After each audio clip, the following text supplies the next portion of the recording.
देश दुनिया की बड़ी खबरें अब देखें journalist UP live news channel पर। आइए आपको दिखाते हैं इस वक्त की सबसे बड़ी खबरें। तो इसी तरह हमारे चैनल की खबरों को देखने के लिए चैनल को सब्सक्राइब करें और बेल आइकन को जरूर दबाएं।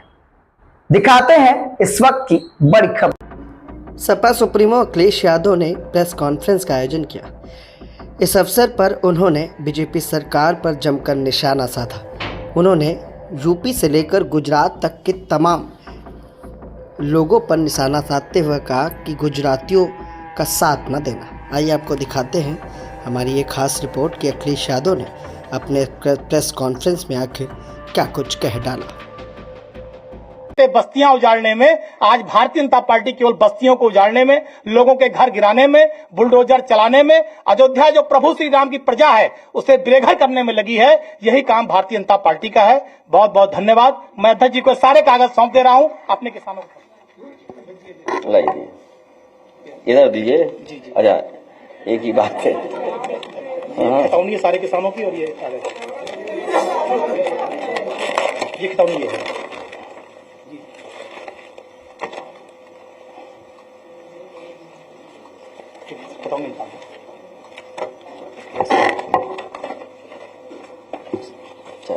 ये आवास विकास का, ये जनता का है।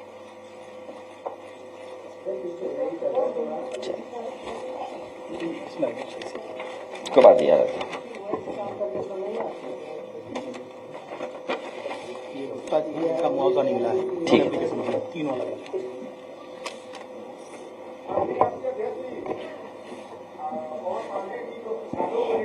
हमारे संज्ञान में भी लाया गया है कि जमथरा गुजरात घाट सहित 5 गांव जो है और विशेषकर यादव किसानों के गांवों को खाली करने की भी नोटिस दी गई है।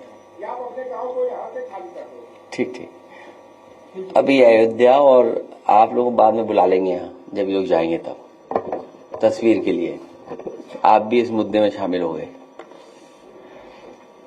मैं अयोध्या से आए हुए हम अपने सभी किसानों का धन्यवाद और आभार प्रकट करते हैं। साथ ही साथ हम सभी लोग बहुत आभारी भी हैं उनके कि इन परिस्थितियों में जहां सरकार समय समय पर डराती है, उनके अधिकारी अन्याय करने के लिए हमेशा तैयार रहते हैं, उस समय किसान समाजवादी पार्टी और हम पर भरोसा कर रहे हैं। मैं अयोध्या वासियों का और खासकर किसानों का बहुत बहुत धन्यवाद और आभार प्रकट करता हूं। अभी जब बात शुरू हुई तो ये कहा गया कि ये भारतीय जनता पार्टी के भी कार्यकर्ता रहे हैं और आज इनके साथ भी अन्याय हो रहा है। और सच्चाई तो ये है कि इधर जिस तरीके से सरकार काम कर रही है, भारतीय जनता पार्टी के लोग भी जानते हैं कि भारतीय जनता पार्टी उनकी सगी नहीं है। इधर जिस तरीके से भारतीय जनता पार्टी फैसले ले रही है, काम कर रही है, भारतीय जनता पार्टी के लोग भी ये महसूस कर रहे हैं कि भारतीय जनता पार्टी उनकी सगी नहीं है। और मैं एक उदाहरण नहीं, कई उदाहरण दे सकता हूं। जो हमारे किसान यहां पर आए हैं, इनका तो सब कुछ छीना जा रहा है। दादा परदादा से वर्षों से ये खेतीबाड़ी करते आए हैं, अपना घर मकान बना लिया, रजिस्ट्री हो गई हैं, बहुत सी अपने परिवार मिलकर के रह रहे हैं, लेकिन सरकार जानबूझ करके इनकी जमीन छीनना चाहती है। और जमीन किस चीज के लिए छीनना चाहती है? ये किसान जो आए हैं वो किसी विकास के खिलाफ नहीं है, क्योंकि अगर विकास होगा, खुशहाली होगी तो इनकी भी तरक्की होगी। इनका जो मानना और समझना यही है कि अगर अयोध्या में इतना विकास हो रहा है और खुशहाली आ रही है, तो इनका भी साथ साथ विकास हो, इनके घर परिवार में भी खुशहाली आए। सरकार जानबूझ करके सस्ते में जमीन लेकर के कुछ मुनाफा कमाने के लिए और कुछ लोगों को मुनाफा कमाने देने के लिए ये जमीन जबरदस्ती छीन रही है। समाजवादियों का मानना है कि मार्केट वैल्यू के हिसाब से किसान को मुआवजा मिलना चाहिए। और कई मौकों पर मैं और आप यहां पर बैठ करके कई बार चर्चा की है और यहां तक कहा मैंने कि ये अयोध्या प्रभु राम जी की जमीन है, धरती है उनकी। न केवल भारत, दुनिया के लोगों को वहां के प्रति आस्था है।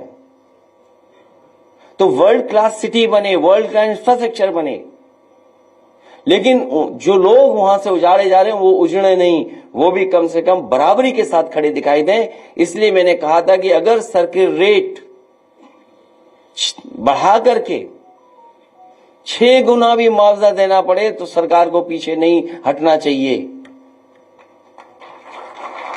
मैं आज फिर दोहराता हूं, जिस समय किसान एयरपोर्ट को लेकर के, अपनी जमीन को लेकर के यहां आए थे, कि वो वहां खिलाफ नहीं थे विकास के, या समय समय पर जो हमसे मिले हैं, जिनकी जमीनें जा रही हैं, मैंने उनसे भी आश्वासन दिया था। फिर कहता हूं मैं कि इस सरकार से मांग है हमारी कि सर्किल रेट बढ़ा करके 6 गुना मुआवजा मिलना चाहिए।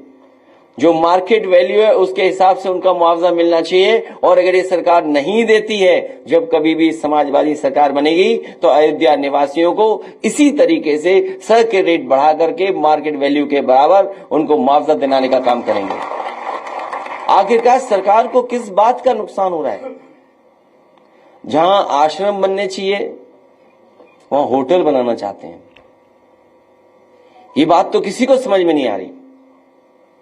अच्छे आश्रम बने, अच्छे रुकने का स्थान बने, धर्मशाला बने, वर्ल्ड क्लास इंफ्रास्ट्रक्चर के साथ चीजें बने, लेकिन अखबारों में विज्ञापन हम लोगों ने भी पढ़ा था कि 5 स्टार होटल बनेंगे।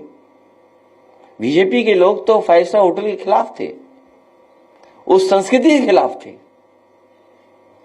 कम से कम बीजेपी के लोग ये बताएं कि 5 स्टार बनने के लिए उसमें बार होना जरूरी है कि नहीं जरूरी है, ये बता दें बस बीजेपी के लोग। बीजेपी के लोगों ने कहा, और बीजेपी के लोग बताएं ये बात, सरकार के लोग बताएं कि जो 5 स्टार होटलों के लिए जमीन दे रहे हैं, क्या 5 स्टार होटल उसको माना जाएगा जिसमें बार नहीं होगा? और आपने हमने वो तस्वीरें देखी हैं, वो पानी का गंगा मां गंगा पर वो चलता जहाज देखा हम लोगों ने, जिसको कभी किसी स्टार की कैटेगरी में रखा गया था। उसमें हमने सबने तस्वीर देखी थी बार की। तो ये सरकार बताइए आखिरकार किस दिशा में ले जाना चाहती है? हमारी समाजवादियों की मांग है कि विकास के खिलाफ नहीं है। अयोध्या वर्ल्ड क्लास सिटी बने, ये नहीं बना पा रहे हैं, समाजवादियों को मौका मिलेगा तो वर्ल्ड क्लास सिटी अयोध्या को बनाने का काम करेंगे। और समाजवादियों ने जो भी काम किए हैं आपको सब पता है, एक एक चीज वर्ल्ड क्लास है। जहां से मुख्यमंत्री जी अन्याय कर रहे हैं बैठ करके, जो सीएम हाउस है, लोक भवन, ऑफिस, जो लोग भी निकलते होंगे इसके आसपास वो देखते होंगे कि क्या ऑफिस बनी हुई है। मैं तो ये कहता हूं जिस ऑफिस में वो बैठे हैं उसके बराबर भी पिछले इतने सालों में एक बिल्डिंग नहीं बना पाई है। मुझे खुशी है यहां के किसान हमारे साथ आए हैं और उन्हें भरोसा है समाजवादियों पर।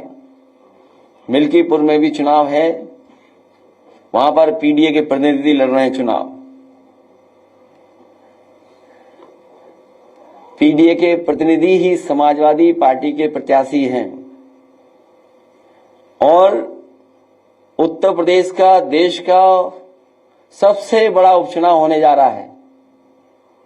मैं तो अपने तमाम जर्नलिस्ट साथियों से अपील करूंगा कि ऐसा चुनाव जरूर देखने जाएं, आप देखने समझने जाएं, वहां की कवरेज हो और तमाम जानकार लोग हैं उनसे भी हमारा निवेदन होगा कि डेमोक्रेसी में ऐसा चुनाव नहीं देखा होगा, ऐसे चुनाव की स्टडी करनी चाहिए। ऐसे चुनाव की स्टडी हो कि आखिरकार चुनाव में जनता कैसे फैसला लेती है। और हम सरकार से भी कहेंगे कि ये चुनाव पारदर्शी हो और पारदर्शी उदाहरण पेश करे सरकार कि ये फेयर इलेक्शन हो रहा है, जिससे कि हमारे तमाम जर्नलिस्ट न केवल यूपी के, भारत के और दुनिया के भी आकर के देखें कि कैसे फेयर इलेक्शन होता है। ये उदाहरण पेश करे आने वाले समय में कि इतना फेयर इलेक्शन हो सकता है और किया जाता है। और सच्चाई तो ये है कि मिल्कीपुर में भी इनके पैर उखड़ते हुए नजर आ रहे हैं। और हम आपसे पहले भी निवेदन कर चुके हैं कि हमारे समीकरण की चर्चा ज्यादा मत करना आप लोग। अगर प्रेस के लोगों ने ज्यादा चर्चा कर दी हमारे पक्ष में तो सरकार वर्दीधारी लोगों को आगे कर देगी। बात तो खत्म हो जाने दो अभी।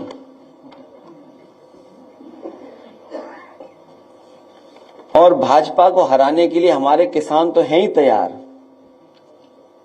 भाजपा को हराने के लिए व्यापारी भी तैयार हैं, भाजपा को हराने के लिए युवा भी तैयार हैं, भाजपा को हराने के लिए महिलाएं भी, बहनें भी तैयार हैं। ये जो चुनाव होने जा रहा है इसमें बुरी हार भारतीय जनता पार्टी हार करके आएगी। मैं एक बार फिर अपने आए हुए किसानों का धन्यवाद देता हूं और मैं उन्हें भरोसा दिलाता हूं विधानसभा में भी, लोकसभा में भी आपकी बात को रखेंगे और आपके लिए समाजवादी पार्टी लड़ेगी भी, हक दिलाएगी भी। और आने वाले समय में सरकार बनेगी तो सर्किल रेट बढ़ा करके आपको मुआवजा दिलाने का काम हम सब लोग मिलकर के करेंगे। अगर जिस तरह लगातार अयोध्या के मामले में प्रेस कॉन्फ्रेंस हो रही, लगातार आप सवाल उठा रहे हैं कि जमीनों का अधिग्रहण किया जा रहा है, उसके बावजूद सरकार सुनने को तैयार नहीं, तो क्या समाजवादी पार्टी के कार्यकर्ता और समाजवादी पार्टी के नेता फ्रंट पे भी उतर के इसके खिलाफ लड़ाई लड़ेंगे? कई बार सुधार आता है फिर बिगड़ जाती है बीजेपी। जब यहां पर बातचीत आपसे होती है तो सुधार आता है और फिर बिगड़ जाते हैं।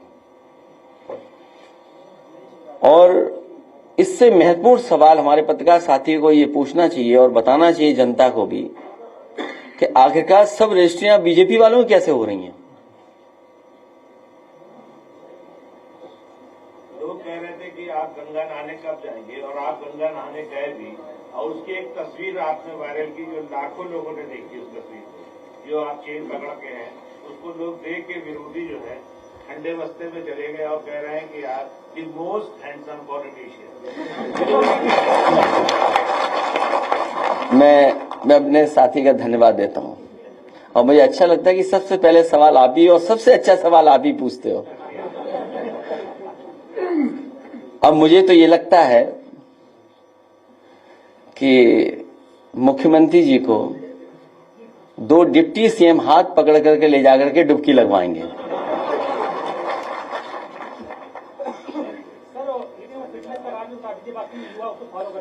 ये चर्चा का आज समय नहीं है, लेकिन अपने पत्रकारी साथियों को फिर कभी बुलाएंगे और हम लोग इन्हीं सब बातों पे मिल बैठ करके करेंगे।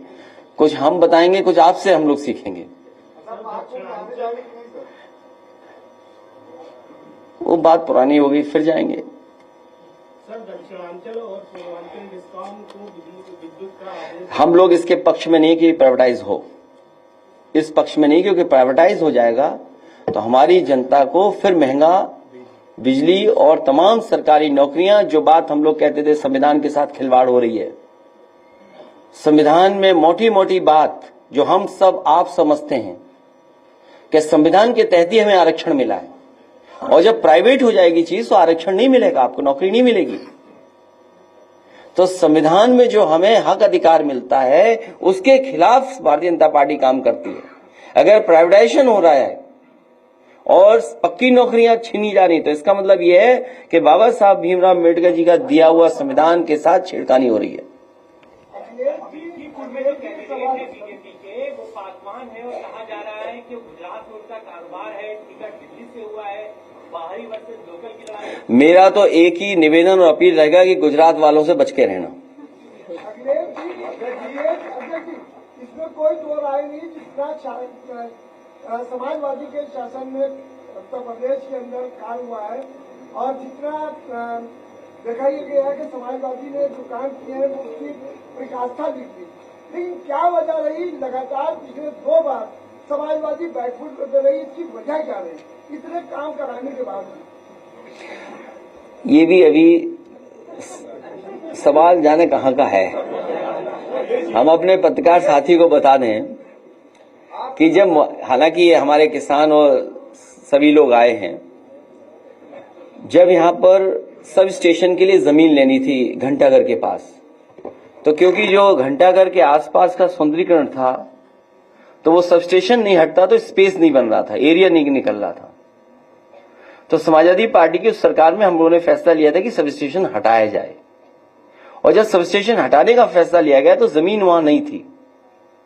और मेरे पास कई बार अधिकारी आए, उन्होंने कहा सब स्टेशन मत हटाइए क्योंकि सरकार का पैसा चला जाएगा अगर आप जमीन दूसरी लेंगे।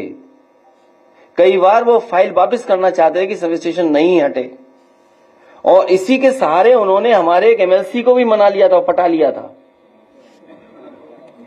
उससे भी हमसे कहलवाते थे कि ऐसा है सब स्टेशन मत हटाइए, बन नहीं पाएगा। उस समय भी मैंने अधिकारियों से कहा कि ये जरूरी है, जब तक सब स्टेशन नहीं हटेगा तब तक यहां सुंदरता नहीं बनेगी। तो आपको मैं जानकारी दे दूं, उस समय जो मार्केट वैल्यू थी उसके हिसाब से उसे मुआवजा दिया गया था। वो कोई रस्तोगी थे, शायद उन्हें 37 करोड़ रुपया उसका मुआवजा मिला था।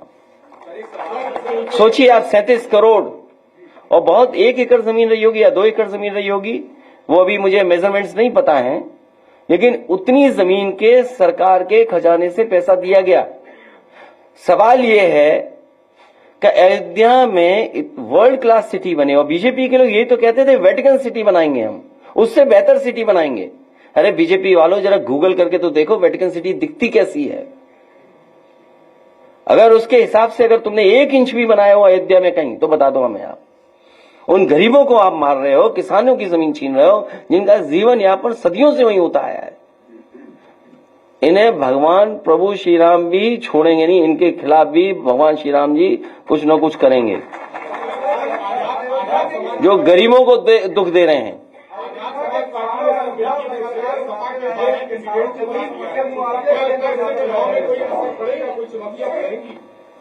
देखिए, समाजवादी पार्टी का प्रत्याशी पीडीए परिवार का है, वो लड़ने जा रहा है, वो मुकाबला कर रहा है। पिछले कई दिनों से काम हो रहा है, हमारा ऐतिहासिक जीत होने जा रही है। बस हमारा आपसे निवेदन है, हमारे समीकरण की आप चर्चा करते हो कई बार, हमें चैनल पर डर लगने लगता है।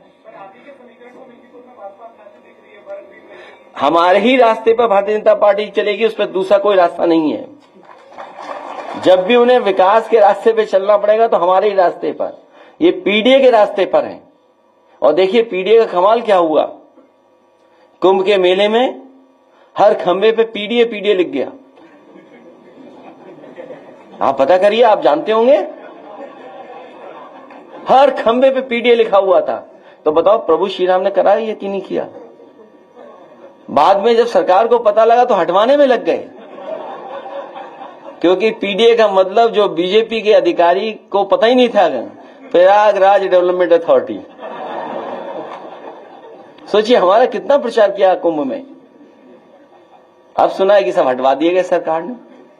सोचो ऐसी सरकार है। अजय जी, अयोध्या के किसानों का मुद्दा आप लगातार उठाते रहे हैं कि मुआवजे को लेकर दिक्कत है।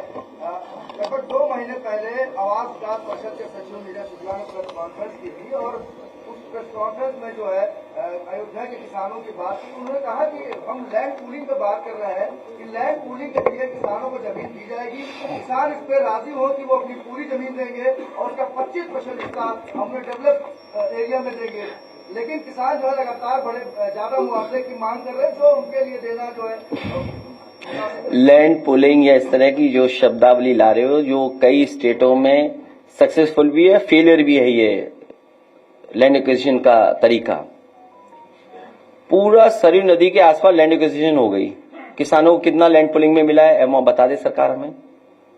अगर कहीं भी अयोध्या में किसानों की जमीन लेने के बाद किसानों को कहीं डेवलपमेंट के लिए जमीन दी गई हो, डेवलप करके जमीन दी हो, तो बता दें हमें। पूरा सरयू के आसपास सभी जमीन बिक गई, सरकार राजी है ये लाइन पूरी के लिए?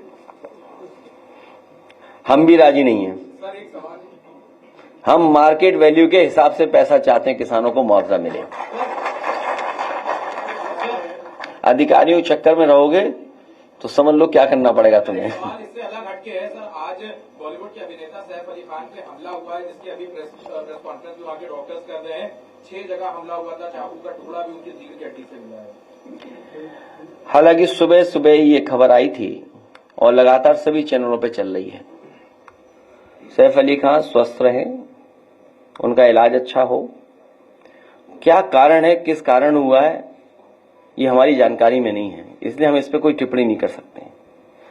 लेकिन इस तरह की घटना किसी बड़े व्यक्ति के साथ न हो।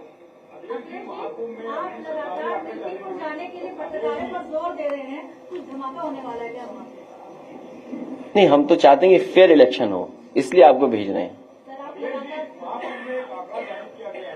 रेलवे और बस से सिर्फ 16 लाख आपकी सफर कर पाए, तो क्या आप मानते हैं कि सरकार जो 3 करोड़ 4 करोड़ लोगों में डुबकी लगाने की बात कर रही है, ये लोग पैदल गए वहां से? सरकार का हर आंकड़ा वो है फर्जी, और हमारा पत्रकार साथी सही बोल रहा है, हम इसको धन्यवाद देते हैं।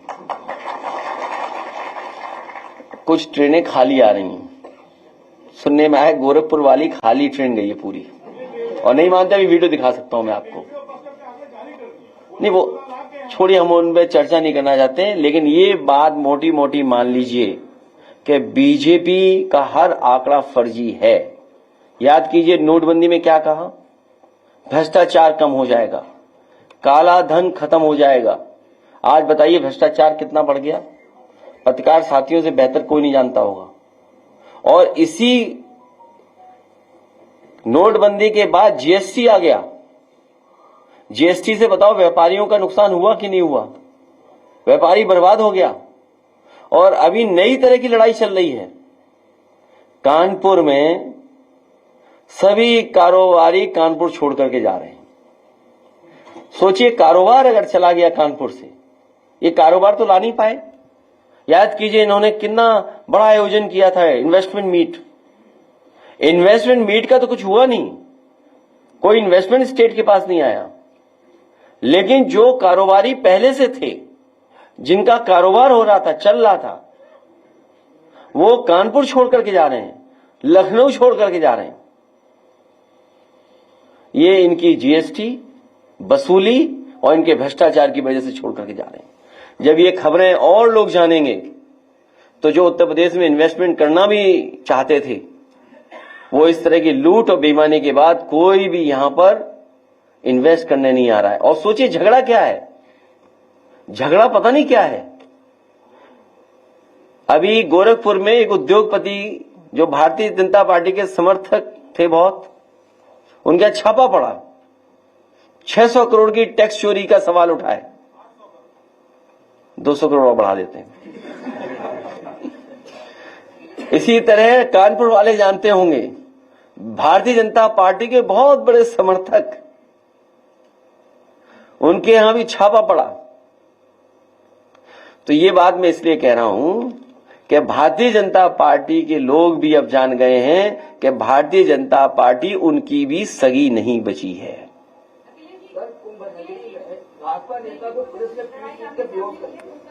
वो मैंने ट्वीट कर दिया, वो एसटीएफ का सवाल है। सर, नई दिल्ली में भाजपा के विधानसभा प्रत्याशी हैं प्रवेश वर्मा, झूठे भाषण मतदाता हूं। मैं कुछ नहीं कहूंगा उस पर। लखीमपुर में है 6 मंत्रियों के साथ बीजेपी के, बाकी कोई छोड़ गए, इन्हें भी ले जाओ। हाँ भाई, मंत्रियों ने जब काम किया हो, आप बताइए, जिस विभाग में सबसे ज्यादा भ्रष्टाचार है, गांव गांव या किसान बैठे होंगे, घर घर जल वाला, बताओ उस अधिकारी को प्रधानमंत्री सम्मानित कर रहे हैं। आप हमसे बेहतर समझते होंगे, पत्रकार साथी यहां बैठे हुए लोग। मंत्री नहीं बन पाया एक, जिस व्यक्ति को मंत्री बनना था नहीं मंत्री बना पाए, दूसरे को मंत्री बनाया गया। और जिस अधिकारी पे सबसे ज्यादा सवाल उठते हैं, उंगली उठते हैं, उसे बताओ प्रधानमंत्री का अवार्ड मिल रहा है। सोचिए आप। 4 बार मुख्यमंत्री जा चुके हैं दिल्ली को, आप कब जाएंगे? जाएंगे और हमारी तैयारी हो रही है। सर दिल्ली चुनाव प्रचार के लिए कब जाएंगे सर आप? चुनाव आने सामने की लड़ाई हो रही है, लेकिन दिल्ली में आपकी क्या भूमिका रहेगी? नेशनल सपोर्ट है या फिर चुनाव में प्रचार करते हैं आपको दिखाई पड़ेगा? समाजवादी पार्टी का आप पार्टी को समर्थन है, इसका मतलब ये नहीं कि हम कांग्रेस के विरोध में खड़े हैं।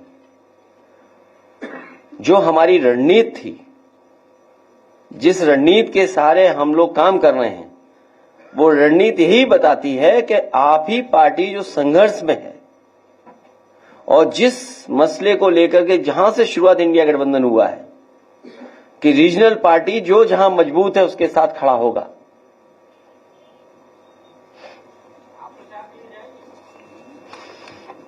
आप भी चलना, दोनों जगह चलेंगे।